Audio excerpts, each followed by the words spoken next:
السلام عليكم. دايمًا بيبقى عندي مشكلة كبيرة أوي مع أي لحظة باحس فيها إن أنا فاقد السيطرة، فاقد السيطرة بقى على مشاعري أو على أفكاري أو على ردود أفعالي، لإن أنا طول ما أنا فاقد السيطرة ده معناه إن في حاجة تانية مسيطرة، أيًا كانت الحاجة دي بني آدم أو عادة أو أيًا كان يعني. عامةً فكرة السيطرة دي خلّتني أفكّر هو أنا إزاي أقدر أفرض السيطرة تمامًا على حياتي وعلى فكري وعلى انفعالاتي وعلى مشاعري. من فترة كنت باقرا كده في كتاب وهاقول لكم اسمه في آخر الفيديو.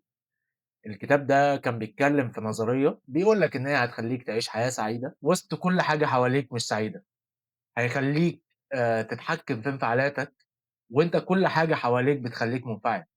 هيخلّيك تتحكّم في مشاعرك، وأنت كل حاجة حواليك بتستفزّك عاطفيًا وبتستنزفك عاطفيًا. النظرية اللي الكتاب كان بيتكلّم عنها اسمها الرواقية، اللي هي الstoicism أعتقد، بتنطق كده مش عارف بتنطق إزاي بالضبط، بس خلّينا في الرواقية يعني. هو عمومًا اللي بيدور حوالين الرواقية في 3 نُقط أساسيين وهُم اللي بيتفرّع منهم كل حاجة عن الرواقية. ال3 نُقط الأساسيين دول هُم الفضيلة اللي هي الأخلاق، والطبيعة والعقل أو المنطق، وهاربط لكم ال3 ببعض دلوقتي. من أهم النُقط اللي بيتكلّم عنها الكتاب هي فكرة الخوف، لإن أنت طول ما أنت عندك خوف، الخوف ده هيدفعك إن أنت تعمل كوارث. أنت ممكن تقتل عشان خايف، ممكن تزني عشان خايف، ممكن تسرق عشان خايف، ممكن تكدب عشان خايف.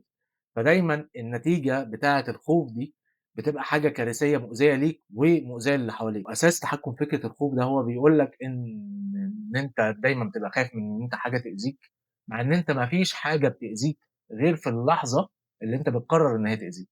طول ما أنت ما سمحتش للحاجة إن هي تأذيك هي مش هتأذيك. وده بياخدنا لنقطة تاني، أنا إزاي أسمح للحاجة إن هي تأذيني أو إزاي ما أسمحش للحاجة إن هي تأذيني؟ هو بيتكلم في النقطة دي على أمثلة أنا هاقولها لك دلوقتي وأنت هتلاقي إن أنت ما فيش حاجة 100% تقدر تضمن إن هي إذا كانت هتفيدك أو هتأذيك.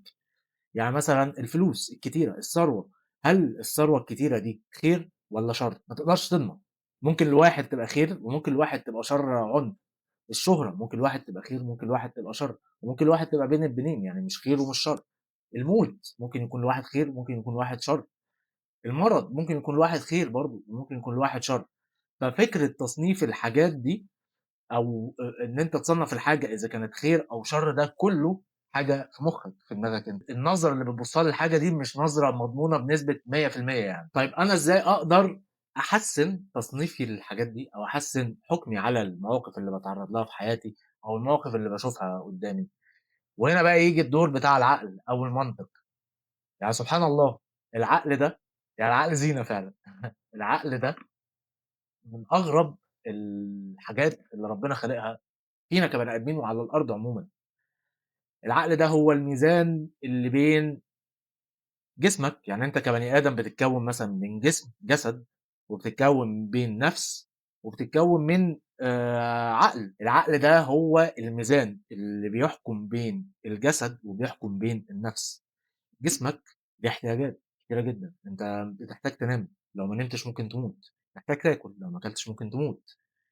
بتحتاج تشرب، لو ما شربتش ممكن تموت، عندك احتياجات جنسية، عندك احتياجات كتيرة جدًا، الاحتياجات دي موجودة في جسمك، لو ما اديتهالوش هتعاني، ولو اديتها له بزيادة برضه هتعاني. في نفس الوقت النفس، ربنا سبحانه وتعالى لمّا ذكر النفس في القرآن قال: "ونفس وما سواها فألهمها فجورها وتقواها." الفجور قبل التقوى، النفس دايمًا بتميل ناحية الفُجر، نفسك دايمًا عايزة تروح لآخر حاجة، لأوحش حاجة في آخر الطريق.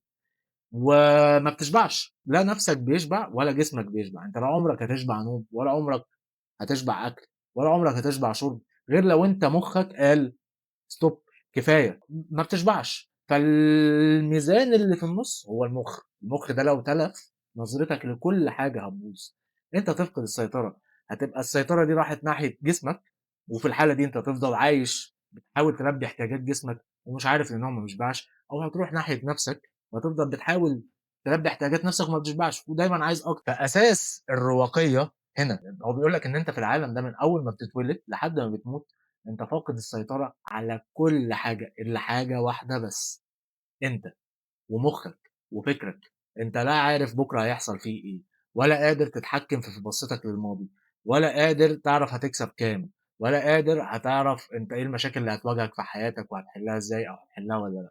أنت ما عندكش سيطرة على أي حاجة بتحصل لك في حياتك غير مخّك وجسمك ونظرتك للأمور بيحصل فيها إزاي، فأي حاجة بتحصل من برّاك المفروض إن هي ما تكونش ليها تأثير عليك، تأثير انفعالي، إن أنت تحس بغضب، إن أنت تحس بإحباط، إن أنت تحس بكسرة نِفس، أو إن أنت تحس بفشل، طول ما أنت من جواك قادر تعمل حائط عازل على أي ضربة بتيجي لك من برّاك، هتبقى قادر تطبّق الرواقية بشكل كويس، وده يودينا لآخر نقطة في الرواقية اللي هي فكرة الطبيعة.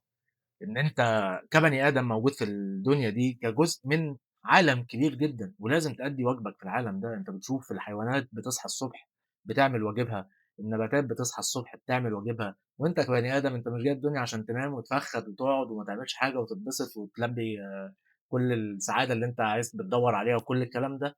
أنت ليك واجب وليك دور لازم تأدّيه في المجتمع اللي أنت فيه، لازم تعمل خير على قد ما تقدر في العالم اللي أنت فيه، لازم تعمل خير لنَفْسك، لازم تعمل خير للناس اللي حواليك، لازم تعمل خير مش للناس بس، ده أنت كمان للجماد اللي حواليك، لازم تتعامل مع كل حاجة حواليك بتقوى وبخير وتتقي ربنا في كل حاجة يعني. والرواقية مش إن أنت تبقى جبلة ولا إن أنت تكون تلاجة ولا إن أنت تكون عايش ما عندكش دم، بس إن أنت تكون قادر تسيطر على مُخّك. سيطرتك على مخّك، سيطرتك على نَفْسك، سيطرتك على أفكارك، هي أول خطوة في الطريق لأي حاجة أنت عايز تحققها في حياتك. لو أنت فقدت السيطرة، حد تاني هيبقى مسيطر أو حاجة تانية هتبقى مسيطرة وهتسوقك، وما فيش حاجة هتسوقك لحاجة كويسة، لإن أنت هتسوقك في حتّة هتوديك حتّة أنت مش عاوز تروحها. فكرة الرواقية دي عجبتني، حسّيت إن أنت فكرة السيطرة دي حاجة كويسة جدًا. بس أنا طول ما أنا باقرا في الكتاب دايمًا منوّرة في دماغي مش عارف ليه صورة كده في القرآن، حاسس دايمًا إن هي ملخّصة النظرية دي في كلمتين، هي صورة صغيرة يعني، ربنا بيقول فيها: "والعصر إن الإنسان لفي خسر إلا الذين آمنوا وعملوا الصالحات وتواصوا بالحق وتواصوا بالصبر." ربنا بيقول إن الإنسان لفي خسر، كل الناس خسرانة إلا حاجة واحدة بس، إلا الذين آمنوا وعملوا الصالحات وتواصوا بالحق وتواصوا بالصبر، الإيمان والعمل الصالح. الرقية مبنية كلّها على إن أنت تكون قادر تسيطر على نفسك وتعمل صالح للي حواليك. النظرية دي كلّها اتلخّصت في كلمتين في القرآن، اللي بيبقى دايمًا مذكور الإيمان وبعدها العمل الصالح. الإيمان مربوط بالعمل الصالح، لإن أنت الإيمان مش إن أنت تصلّي بس ولا إن أنت تصوم بس، الحاجات دي بتقويك من جوّه، بتقوي إيمانك فعلًا، لكن الإيمان إن أنت تطبّق الإسلام للناس اللي حواليك، تطبّق الدين للناس اللي حواليك، تعمل خير على قد ما تقدر، تطلّع زكاة، تطلّع صدقات، تبقى موجود للناس اللي حواليك بأفضل صورة، ما تبقاش مؤذي للناس اللي حواليك ولا حتى الشجرة اللي حواليك. يعني ربنا هيحاسبك على الحيوانات اللي أنت بتعاملها وِحِش، ربنا هيحاسبك على الشجر اللي أنت بتقطّعه، كل الكلام ده الواحد ما بيبقاش واخد باله منه يعني. الواقية دي لقيتها في كتاب اسمه التأملات بتاع ماركوس أوريليوس. ماركوس أوريليوس ده واحد إمبراطور روماني كده قديم أوي من أول الميلاد، من أول كام سنة في الميلاد. ومش هو اللي مؤسسها يعني، بس هو كانوا متتبعين الموضوع ده، وهو آخر واحد اتكلم عنها أو وثّقها. الكتاب ده مش كتاب حكاوي، هو زي مذكرات كان بيكتبها، والمذكرات دي ما كانتش معمولة للنشر، بس هي فيها نصايح كتيرة كويسة جدًا يعني. أنصحكم تقروا الكتاب. مستني أسمع رأيكم في الفيديو، وقولوا لي رأيكم في الرقية، وسلام عليكم ورحمة الله وبركاته.